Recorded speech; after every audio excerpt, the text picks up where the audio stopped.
Okay, I'm coming to you with the claim that euthanasia, or as the theologians would like to say, they made a theory and they say that the intentional killing of an innocent person is always wrong. And how do you feel about this?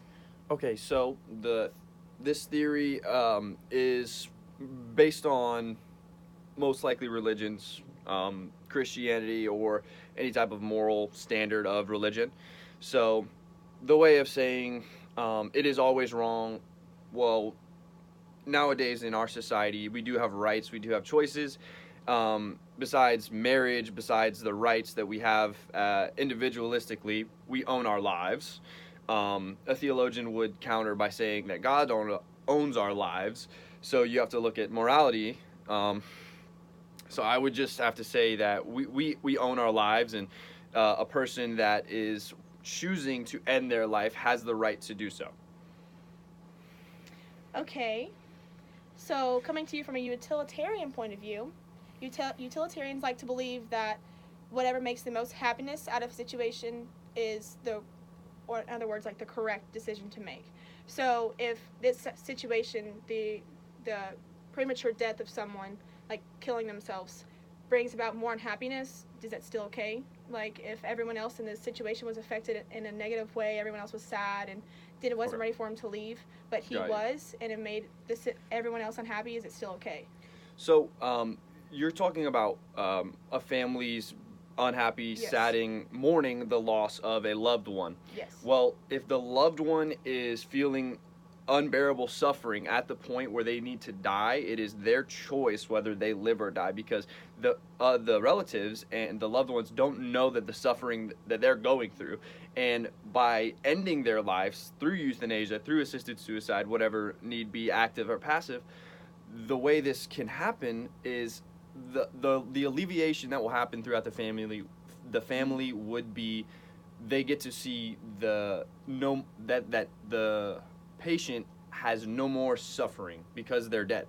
So there's no more suffering. Okay, so there was an example in my book. Early on, it was chapter 1. It's about this 12-year-old girl with cerebral palsy. She was 12. She was not doing very well. She wasn't developing at all. Tracy's story, yep. Yeah, her name was Tracy Latimer, and her father, or she had like the mental capacity, the development of a 3-month-old child. And her father knew that she was suffering. She knew she was in pain. Okay. She killed him. Or he killed his daughter, who was unable to Yes, she was suffering. Speak for she was in pain. And that's okay for the father to kill his daughter? Well, I think it'd more have to be a mutual agreement between a physician and a patient to actually be euthanized or assisted suicide. For that to happen, I feel like it has to be a mutual agreement beyond a party if a person cannot speak for themselves.